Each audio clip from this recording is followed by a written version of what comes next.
Hey guys, so today I'm talking about how narcissistic abuse can take somebody that's laid back, somebody that is slow to anger, just a peaceful person, and turn them into somebody that is extremely reactive, full of rage, somebody that has a short fuse, and even turning them into being aggressive. Okay, so we're going to talk about three things in this video. We're going to talk about how narcissists do this. We're going to talk about what that does to your personality and your belief system.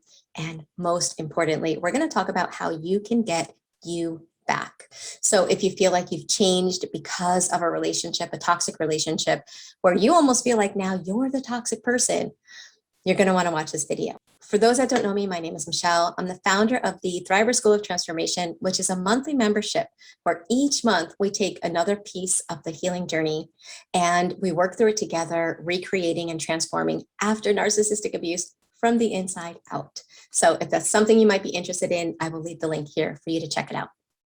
Okay, let's dive into the topic. So how is it that a narcissist can take somebody super calm, super laid back, and make them into someone that starts questioning if they are the narcissist? Because that's what tends to happen. And basically, what narcissists do is they use classical conditioning to condition you into having the qualities and traits that they don't want to have.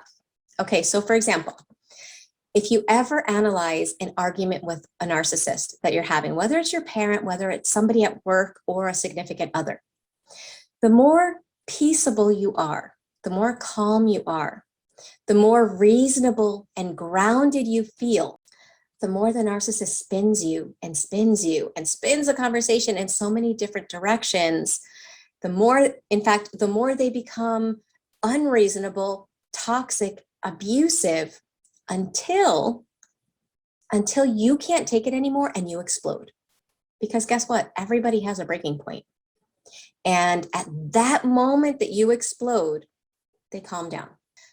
What begins to happen is your subconscious, your nervous system is like a surveillance that is 24/7. Your nervous system is constantly watching what you're doing. It's constantly looking for real or even imagined danger.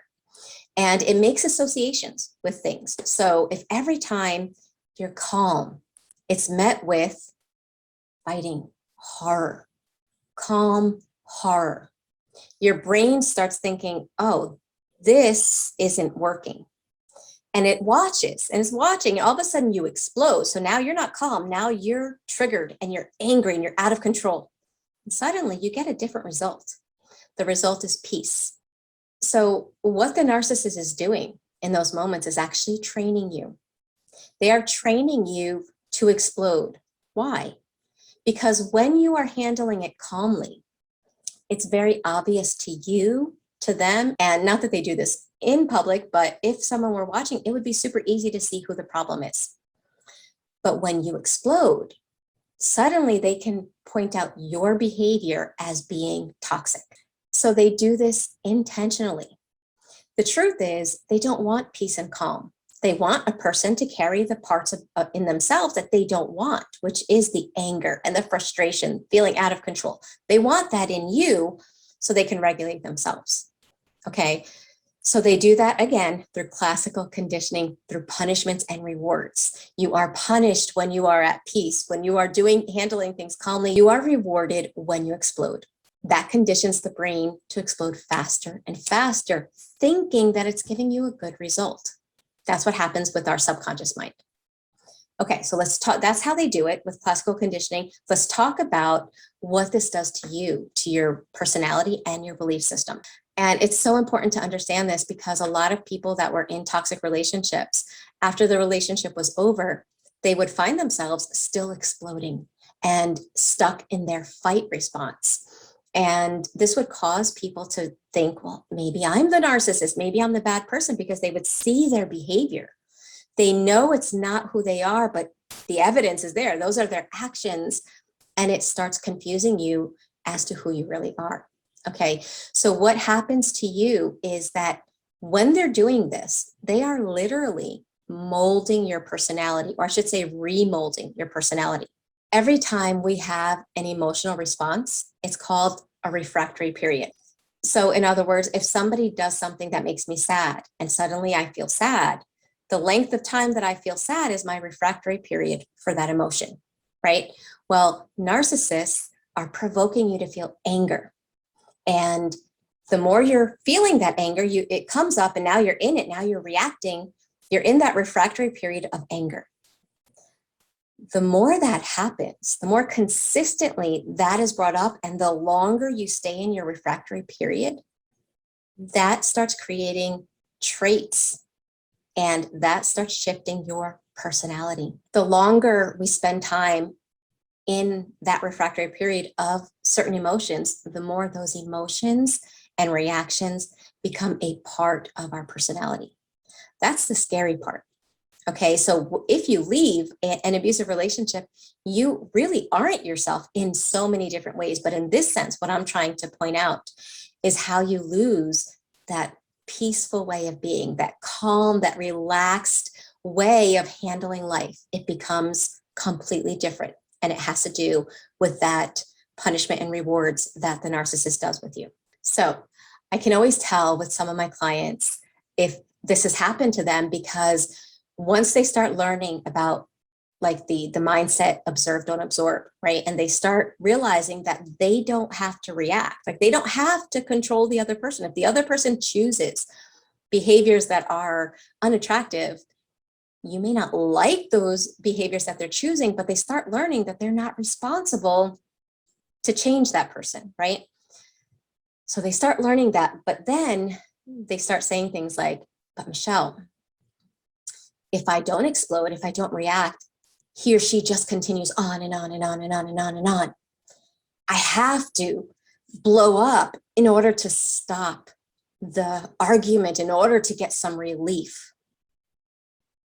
Okay, if you've ever felt that way, I want you to know that the person in your life is training you to be an explosive person. They are regulating their anger and rage through you by getting you to feel it so they don't have to. And that's wrong. Okay, so if you feel that way, you have to understand that it's true. By not reacting, they will get worse. And as long as your life is not on the line, okay, so again, this advice is really for people that are in emotionally abusive relationships. If at any point there is a threat of physical violence, then these are not the videos that you want to be looking at. Okay, because then you're not just looking at somebody that's a narcissist, but they're a step up and they could be psychopathic. If they're willing to be physically abusive, if they're willing to break the law, that's a whole different ballgame. So I'm talking about somebody that you really know in your heart, you're like, okay, this person isn't going to hurt me physically. It's all emotional abuse. And in no way am I trying to minimize the pain of emotional abuse. I'm just trying to make a differentiation between that and psychopathic behavior. Okay, so the reality is they are going to get worse, because when they feel their own rage, their own anger, their own frustration, their own insecurities, they, rather than work through those emotions and kind of resolve them inside, they work through them by flinging them on somebody else. So by you not reacting, frustrated, angry, sad, whatever they're trying to provoke in you, you are stopping them from regulating themselves through you, which is good for you, but does not feel good for them. So when you start changing, you kind of have to expect it to get worse in that sense. You have to expect them to not like the fact that you are living more in your own body. They're used to you emptying yourself so they can put into you whatever they want. Okay.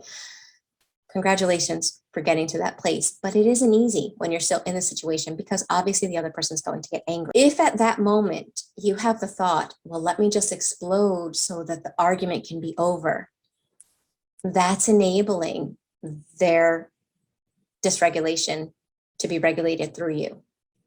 And it might feel like it's easier, but what you're really doing each time you do that is you're abandoning self. You're emptying yourself, and you're taking in and formulating part of your personality in ways that aren't you, nor would you want to have those qualities, right? So you have to remember that. Okay, so that's what happens to you. You wind up with beliefs like, I'm responsible for this person to stay calm. I have to do this. Otherwise, something bad will happen. So I have to explode. And basically, the subconscious beliefs that are attached to that are being calm isn't safe. Being grounded and myself and empowered isn't safe. And when those become part of your subconscious programs, it's really hard because now you have the narcissist trying to get you to not be you. But once those programs are inside of your subconscious mind, it's almost like our subconscious tries to keep that our reality. Our brain is a reality creating machine. And if those beliefs get in there and become part of your subconscious programs, your inner self is going to try to keep you stuck in those programs. And that just makes the healing journey harder. Okay. So let's move into what do you do? You have to start getting in touch with the beliefs that you need so that you can stay grounded and feel like you are living in harmony with who you are, not who somebody's trying to force you to be. You have to start reminding yourself of your values. Okay. Most people that wind up getting to that place of exploding are people that love peace, are people that want to be calm. But because of the constant abuse, the constant stress, they've almost lost touch with their own values and what kind of person and qualities that they admire and want and know are within them. So part of moving forward is kind of moving within and getting in touch with you again. Maybe make a list of your qualities that make up the real you, your traits, the behaviors that you want.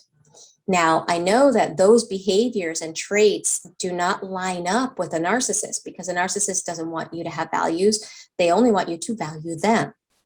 But the more you live in harmony with you, despite how they act. See, that's the thing. We have to get to the place where I'm going to be me, even if this person gets angry or upset.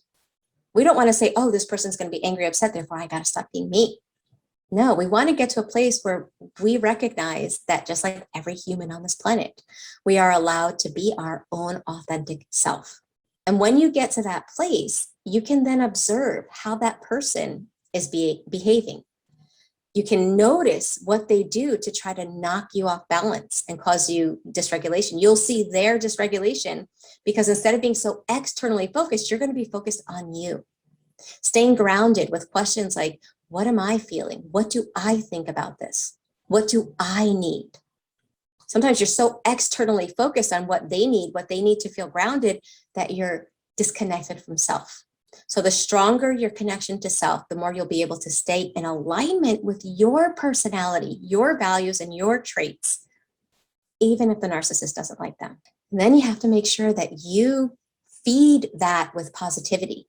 In other words, every time you are yourself and you're living in harmony with your values, they're going to be upset. But so that the subconscious mind doesn't make that paired association again, that authenticity is bad, in your own mind, you have to build that belief and you have to celebrate what you're doing to live in harmony with that belief. You could celebrate by giving yourself credit. You could be like, yes, I'm so glad that I'm being me. Even though, my dogs, even though he's mad or she's mad, I'm so glad that I'm me. Like, I'm so glad that I feel like me again. I'm living in harmony with the person I really am. I'm so proud of myself. And that's going to help your subconscious to see that that belief is good for you. Because our subconscious, our brain is wired to move us away from pain and towards pleasure. But we have to show it that those beliefs are something that feel good. Okay, I hope this video helps. If you struggle and you need more assistance than the videos are giving, remember in the Thriver School of Transformation, we meet live weekly and we work through the healing journey together. So again, here's the link for that for anyone that's interested.